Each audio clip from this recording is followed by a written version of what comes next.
late. Good morning. Good morning. To you and you and you and you and especially you, Donna Pearson, for passing your GCSE maths. Donna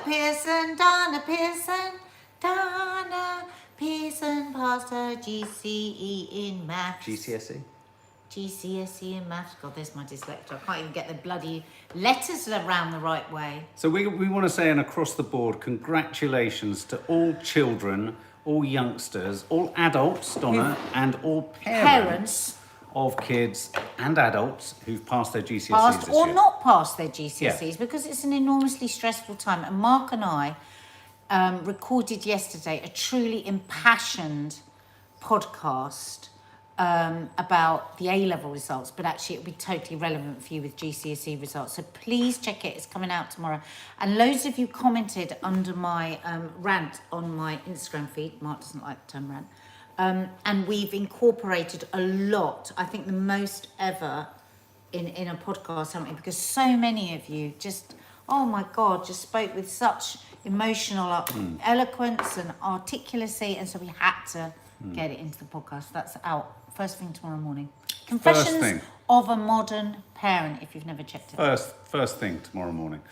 So let's unpack the news, shall we? Or should we say hello to a few people first? Let's say hello. Let's say hello. Let's say good morning. Have we already buffered? I hate it when it does that. Good morning, Tracy Gates, Sky Elise, Selena Lou Fogg. It's your birthday today, Selena. Let's Hi, hold that Selena back. was singing. Yeah. Do you know what I was just really thinking of there? Xander. Xander, if you're new, was one of our followers on here, and he died a few months ago. And I was just realising when I was itching my hand, he would always say, "Have you had your cream, Nadia?" I know. Rest in peace, Xander. I know, it's kind of weird, isn't it? It hits you. It's weird. Alison Fisher, Sharon Smallwood, Marshmallow, Xander, Rian Kemp, Emma Sanchez. You haven't made it live, but you've made it today. That's nice. Oh, Clodagh you watch Egan, us in the evening before you do go to you? bed. Oh, you watch the recorded one. Julie nice. Neary, Zoe Rhodes, Mandy Arthur, Jenny Matthews, Anne McGarry. Chi-Chi is thanks for asking, Anne. Chi-Chi is making slow and steady progress. She's on steroids. The steroids aren't great. It makes No. them, we know Makes that her for pant humans. a lot. She pants like she's panicking. She is hungry all the time, which is awful for her because she's a hungry dog anyway. And we feed her really good food. Like she said, half a roast chicken this morning. Her essence, though, is so much better than the last time she came home. Yeah. She still seemed under the weather when she came back, although better. And on this occasion, she does seem better in herself. She wags, she jumps up, and all this kind of stuff. So thank you for asking. She's making a recovery. Yeah. And Donna, we're so sorry. It was an English GCSE. Oh, I'm sorry. I thought it was maths. I do apologise. Good morning, Helen Groves. Love your t-shirt. Yeah, look. Nom nom. Nom nom. Nom nom. Oh, for Jen Legs. My daughter's failed maths and English, and no support at all from her teachers on what to do now. Oh, sweetheart. Don't. Really? No support? How's she feeling? Oh. Because we're so out of the system. We don't even know what happens. I was listening to Sheila Fogarty on LBC yesterday, and there was a chap that rang up, and I think he was from up north somewhere, and he obviously has a very gifted child academically who wants, I think he said she wanted to go into medicine, but anyway, she wanted to go to Oxford or Cambridge, and these teachers were sitting down kids that were wanting this and telling them categorically not to apply to Oxford because they're not the right type. Well, in their defence, you only have, I don't know, it used to be the case in my day that you only have a limited number of places you can apply for. So they might be kind of saying to them, look, why waste one of your places that you apply to? I mean, they might be trying to help them. But it is very demoralising to a child that has, some people can't- have that dream. I had that dream and I self-censored myself from doing it. Well, that's different, and it's a shame you didn't have somebody to encourage you to go because you were obviously of Oxbridge standard, but I think to tell a child from where they've grown up means that they probably are not going to get a place, which isn't always true anyway. No, it's not. I think it's a very strange thing for a teacher to do. Yeah, but I'll say what I said again. I mean, it may be that they have a stronger assessment of what's most likely for that child. I mean, I don't think their care or their advice sort of evaporates. But you're right. I mean, you don't. All kids should feel that everything is possible. Yeah, But I based can't on imagine demotivating a kid from a dream that they have. I think that's. But going back to the odd thing parent to do. who's worried that their daughter, I mean, for example, with our youngest, the thoughts around GCSEs, I think there's enormous pressure to succeed. My take on it all is learn.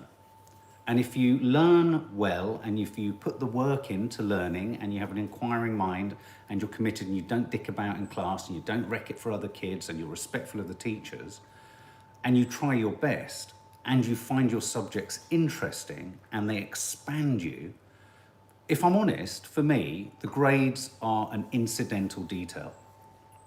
They really are, because I want my child to get that. Now, don't get me wrong, if you get the grades, brilliant.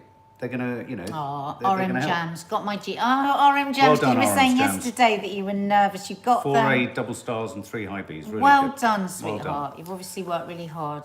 Do you get what I mean, though? I do. I think it's really important that if you have a child who has not, in inverted commas, made the grade, they may have made the grade in a very different way. And I think that's the message to pump out to them and the message to remember, obviously, So I agree, Gabrielle. Employers need to change their ideas and not employ people just simply based on their qualifications. But I would say that a lot of, and we talk quite a bit about this on the podcast that we recorded yesterday, out tomorrow, Professions of Modern Parent. We talk a lot about that. I mean, I've got 1 O-level. Everything that I was deemed my worst character traits is actually how I've earned my living. Mark, whenever he employed anybody, never looked at qualifications, never. No. He had, like Mark, you said, didn't you? You had loads of people that came in from Dulwich College. Now, Dulwich College, people come from miles to go to Dulwich College. Very, very, very, they're the top 1% academically. And Mark started not even interviewing people that come from Dulwich College, did you? No.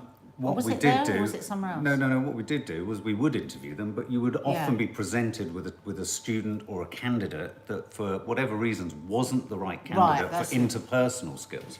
Yeah. And that wouldn't necessarily come from one school. It would come from, it could come from someone who's been quite a few, but often the overqualified weren't always the right person. No, I remember what it was. You said that as you were interviewing more and more people there was a number of private schools. And Mark, that's what you said. I could tell which private school they'd been to without even looking, because they were a type. And then when just a type keeps coming in. Yeah. But you were always looking for the person that was sort of outside of the box. But also, you're like crewing for a film or crewing for, on the short, you're looking for people who are team. You're looking for so many attributes. When you're on a film set, you're not looking for someone who's got a grade A in anything. Yeah, I mean, you're looking for someone who can slot into a working team. Yeah, like you've said that you've been very frustrated your life because nobody's ever asked to see your first. Yes. You got a first and nobody's ever looked at it. No one's given a damn fuck about it, if I'm brutally honest. And they certainly haven't given a fuck about my master's degree. It's more about, and this is interesting. If you do something practical in your life, technical, which I've done, in many ways that is more important than your qualification. So, for example, look, I often get asked, I want to do a media course, I would just say go and make stuff. The technology now is out there to make stuff. So, that's my area. And I've always said, when I used to do guest lecturing and stuff like that at colleges, I would be like, you've just got to make stuff. Unless you make stuff, it's the best way to learn. And I think that stretches across so many trades.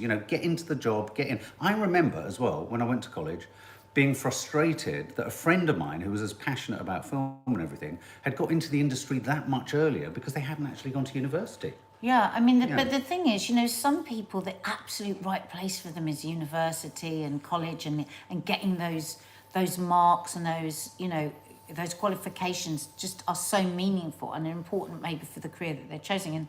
And that's fantastic. We just always like to pump out. It's not the only way.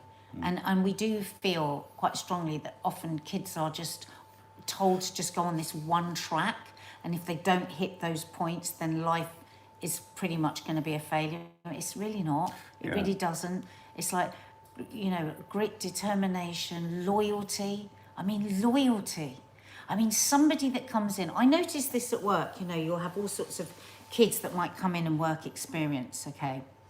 And we all say it. You can tell from the first 3 minutes that they've spoken to you whether they've got a future or not. It's quite extraordinary.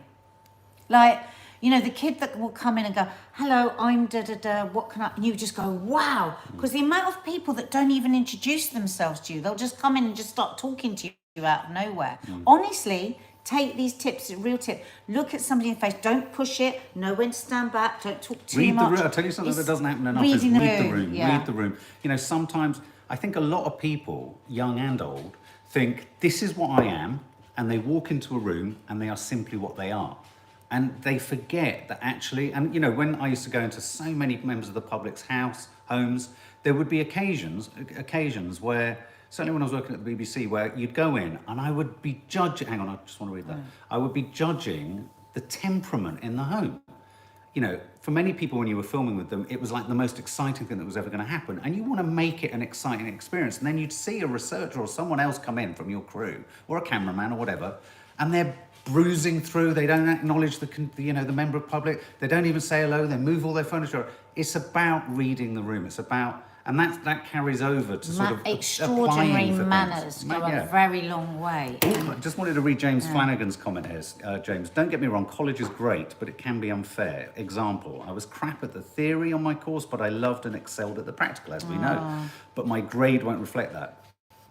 It's tricky, isn't it? But the great thing is build a portfolio.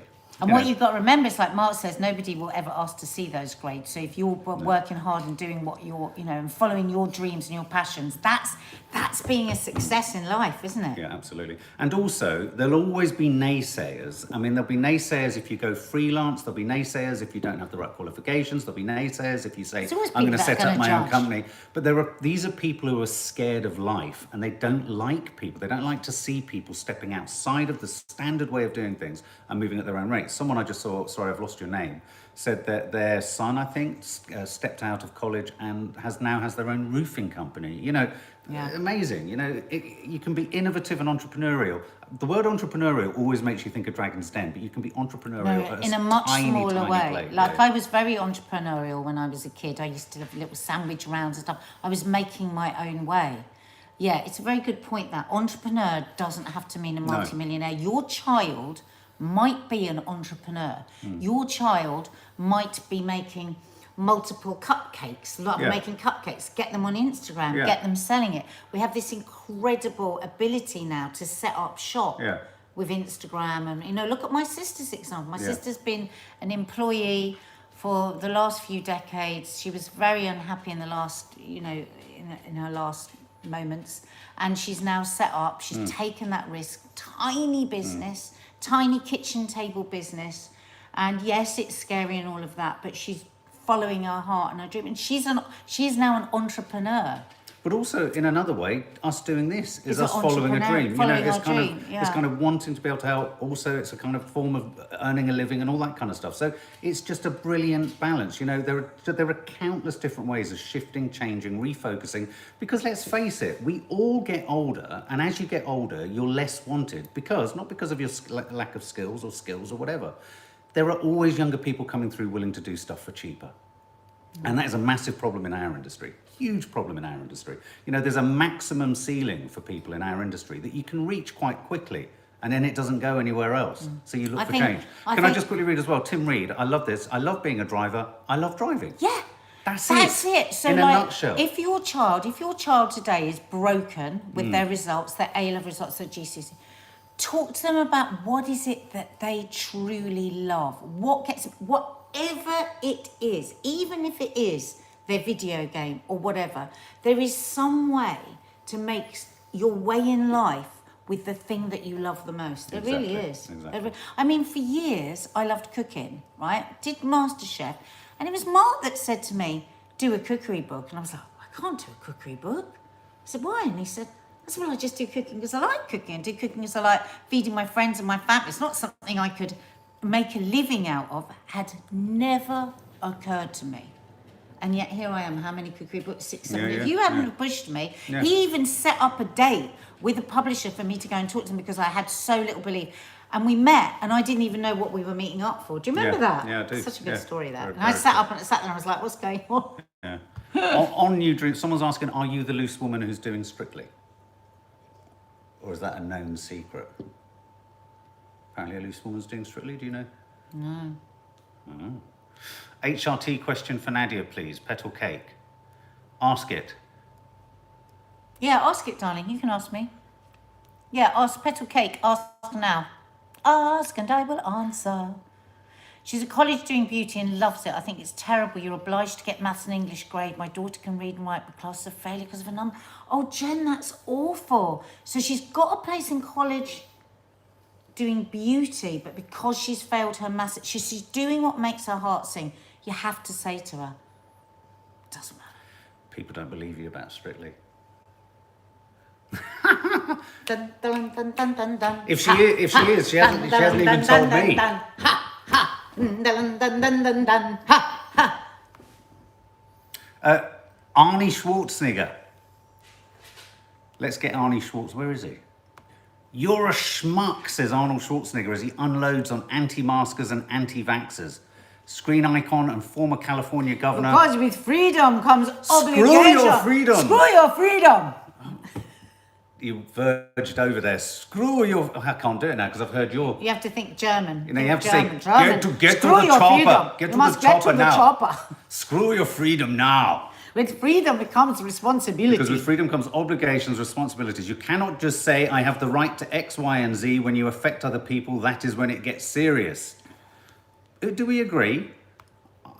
I think Arnie has shown... I believe in people having freedom of choice. I'm not going to say anyone should But or he's must. saying that you have freedom of choice, but he uses a really good analogy. He says, just because you want to, would you drive through a red light? No. So...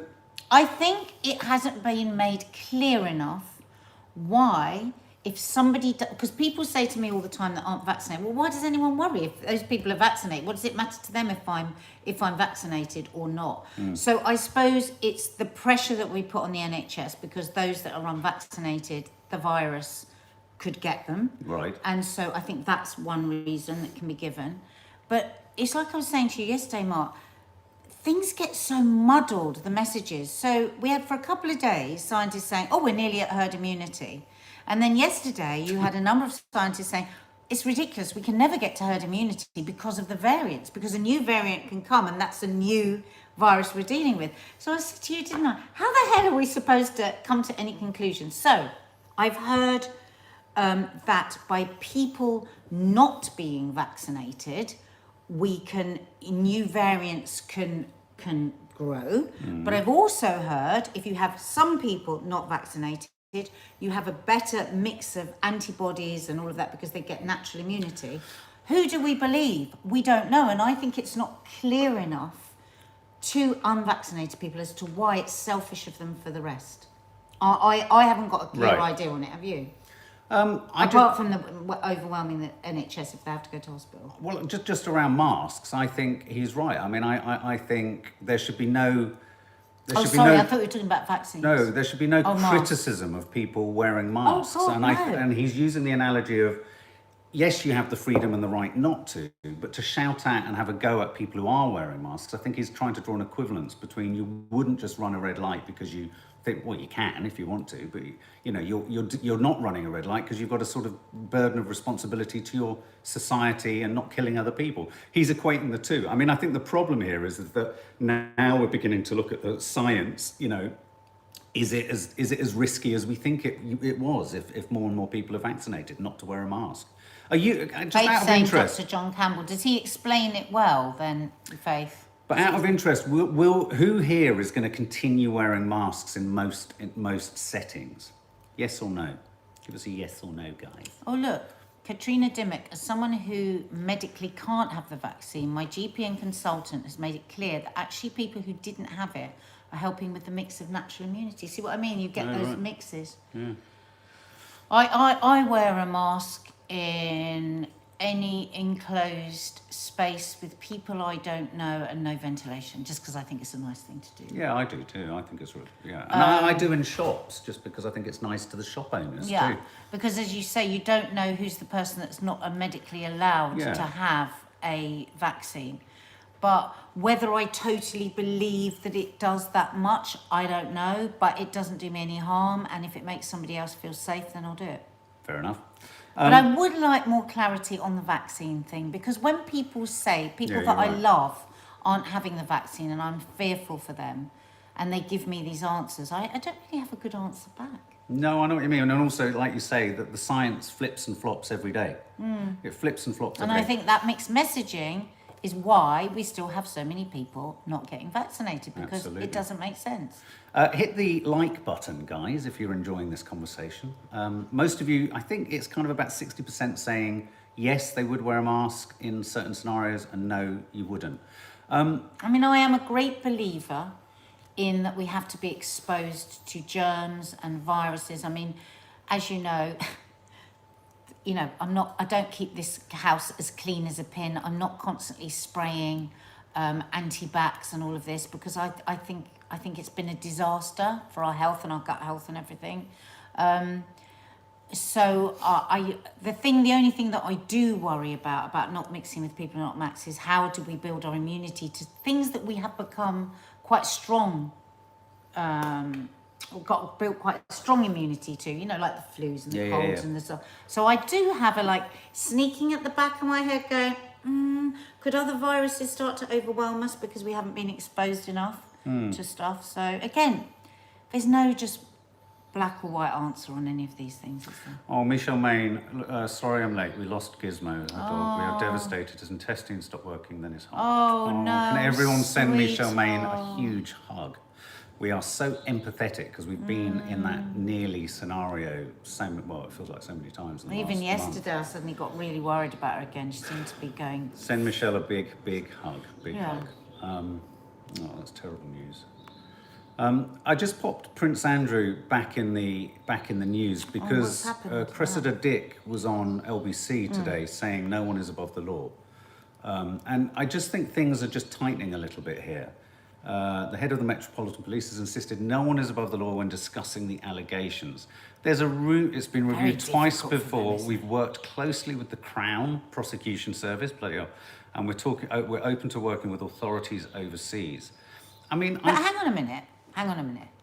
We will give them every assistance. So is she standing with Prince Andrew going, I mean, isn't it an individual that has to? They're going to give foreign authorities every assistance. Oh, right. We're open to working with authorities overseas. We will give them every assistance if they ask us for anything within the law. Obviously. Oh, I see what you mean. No, they're not putting their arm around Prince Andrew. They're putting we're here, we'll chat to you. I thought it was like a wee thing because of the royal family. Yeah. Dame Cresta said she didn't want to talk about individuals, but acknowledged Nick Ferrari was referring to the Jeffrey Epstein case. So I don't know. It's curious what's going to happen here. I mean, someone said yesterday he can't just stay holed up in Balmoral for the rest of his life, can he?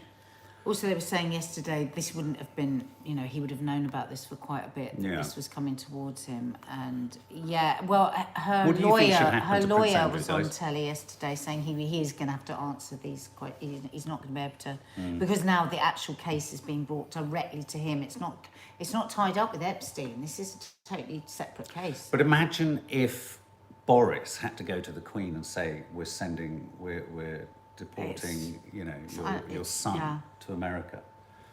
Yeah. God, that would be an awkward conversation, wouldn't it? Bloody hell. Off with his head. I just wanted this is what they were saying this morning, actually. They were saying, the thing is, when he talks about the fact that he was definitely in a Pizza Express, he was definitely in Windsor, on the night of the allegations, there will have to be records of that all over the place. His private security team, like they said on the radio, somebody will have been sat at the back of the Pizza Express sipping a Diet Coke while this was going on, watching him. Yeah, that's true. And so this evidence that will definitely be there has to be given in. I mean, I wonder if that's happened yet. Yeah. As Anne Murray says, he won't be sweating over this. He doesn't sweat anymore. Oh, yes. Do you remember that little detail? Oh, my God. I actually, if you think about that interview, the cringe, because do you remember when the girls were watching it? Because they we said to them, you ought to watch this because this is historic. We had no idea how it was going to be. and they were just absolutely Well, mortified. Maddie just said it makes me embarrassed to be British. Yeah, that was her exact words, wasn't it? At the end of it, I'm embarrassed to be British. She was so obviously lying. Disastrous. I bet he's sweating now, says I bet Jackie he's sweating Bellino. now. Just a quickie. Have you sent anyone the wrong emoji?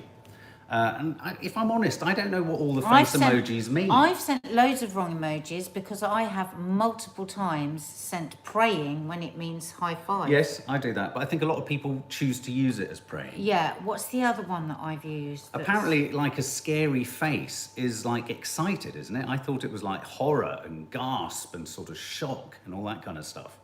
But what, have you got them there? no, I haven't. No, you had Can we that get them lovely up? story. Yeah. I can't actually. I don't think. Oh. Emoji. Not really. Not quickly. So has anyone ever sent an emoji and then realised afterwards it was the wrong emoji? Here we go. Let's have a look at them. God, I've never sent a man with a bearskin hat on. Have you? Weightlifting. These are the most. Oh, well, now, okay, so go up there. What does that one mean? See, that says to me I'm feeling sad, but I think it's just walking. Do you think? Yeah, well, I've never seen these basketball ones. We're looking at some really odd ones here. Let's go back. They're not. That's a high five, Hope. It's not praying. Ah.